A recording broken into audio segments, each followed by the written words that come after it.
Hello દોસ્તો, કરો રાજ studio follow like.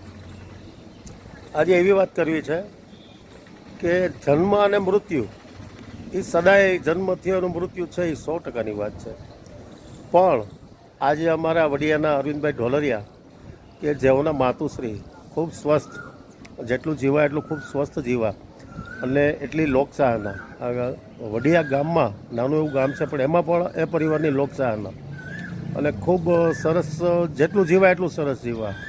તો આજે એમના દીકરા અરવિંદભાઈ રચના મોબાઈલ સુરત કે જેઓએ ઉઠમણામાં બધાને નાસ્તો કરાવ્યો, ગરમા ગરમ ગાંઠિયા, જલેબી, મરચાં, કેરી, એવું સરસ મજાનો નાસ્તો કરાવ્યો. કહેવાનું તાત્પર્ય એ છે કે એણે ઘરના એક વ્યક્તિ ઓછા થયા, એને દિલથી સ્વીકાર્યું, જે કુદરતનો ક્રમ છે એને સ્વીકાર્યો. તો આજે એ એની મમ્મીને ખુશી, એના મમ્મીના નેચર મુજબ ખવડાવીને રાજી થવાનો એવો એનો સ્વભાવ હતો. એમને આંગણે કોઈ આવ્યા હોય તો કોઈ દી એને ખાધા વગર જવા ન દેતા. તો એ ચીલો આજે પણ એણે એક ઉઠમણાની ક્રિયામાં લોકોને પરાણે નાસ્તો, ગાંઠિયા, જલેબી, કાચી કેરી એવો નાસ્તો કરાવ્યો અને પોતાના દિલને ટાઢક થઈ કે ભાઈ ના, સરસ, મારી બાનો જેવો ટાઈપ હતો, મારી બાનું જેવું એક સ્વભાવ હતો, એ સ્વભાવ મુજબ એણે ઉઠમણામાં પણ ગ્રામજનોને નાસ્તો કરાવ્યો. છતાં એ પરિવાર પાસેથી આપણે જાણવાનો પ્રયાસ કરીશું કે ભાઈ તમને આવો વિચાર કેમ આવ્યો. તો ચાલો એમની પાસેથી પણ આપણે જાણવાનો પ્રયાસ કરીએ. કરો રાજ સ્ટુડિયો ફોલો લાઈક.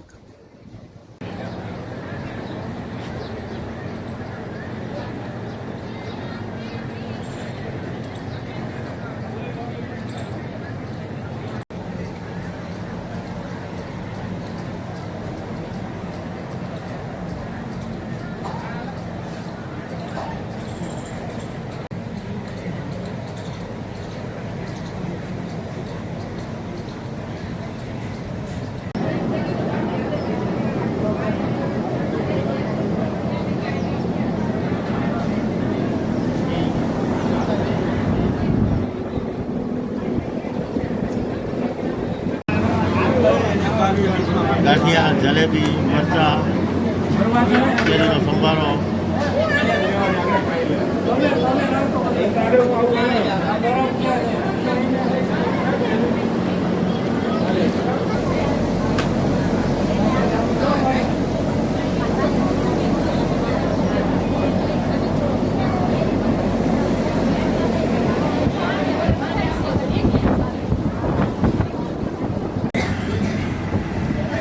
મિત્રો, આ કોઈ લગ્ન પ્રસંગ કે સગાઈ કે નથી, પણ અમારા વડિયાના અરવિંદભાઈ ઢોલરિયા, જે સુરત સ્થિત રચના મોબાઈલ, જેઓના માતુશ્રીનું દુઃખદ અવસાન થતાં એમના ઉઠમણામાં લોકોને નાસ્તો કરાયો. તો જોઈએ થોડું વિગતથી કે એક લોકચાહના, લોકોનો પ્રેમ, પોતાના ગામનો પ્રેમ, ગામ પ્રત્યેની લાગણી જોઈએ આપણે એમના મોઢેથી જ. કરો રાજ સ્ટુડિયો ફોલો લાઈક.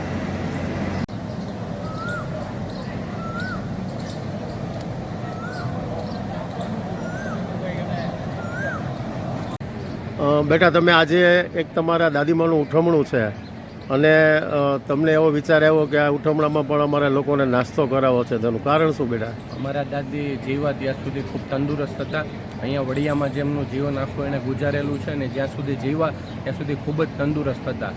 તો એમની એક આત્માને શાંતિ મળે તો અને એના આખા પરિવાર, કેવી રીતના અમારો પરિવાર ખુશ રહે, તો એના માટે અમારે શું કરવું જોઈએ. તો એથી અમને વિચાર આવ્યો, અહીંયા ગાંઠિયા, જલેબી અને મરચાંનું અમે આયોજન રાખ્યું અને અમારો પરિવાર જેવી રીતના ખુશ છે એવી રીતના અમારા બાને આત્માને પણ શાંતિ મળે ને એ પણ રાજી થાય, એ માટે અમે આયોજન રાખેલું છે. પણ બેટા, તમે આજે આ એક ઉઠમણામાં નાસ્તાનું આયોજન કર્યું, એનો શું ઇન્ટેન્સ? છેલ્લા 50 વર્ષથી અહીંયા વડિયામાં મારા બા કોઈ પણ જે ઘરે આવે, છેલ્લા 50 વર્ષથી આ રિવાજ છે, એને ભૂખ્યા પેટે જવા દેતા નથી, જમાડીને મોકલે છે. તો એના જ નિયમોનું અમે પાલન કરીએ છીએ. સરસ, એનાથી એના આત્માને શાંતિ મળે એ પ્રયાસ છે તમારે, અને એના આત્માને શાંતિ મળે, અમે પણ રાજી છીએ એમાં. Thank you.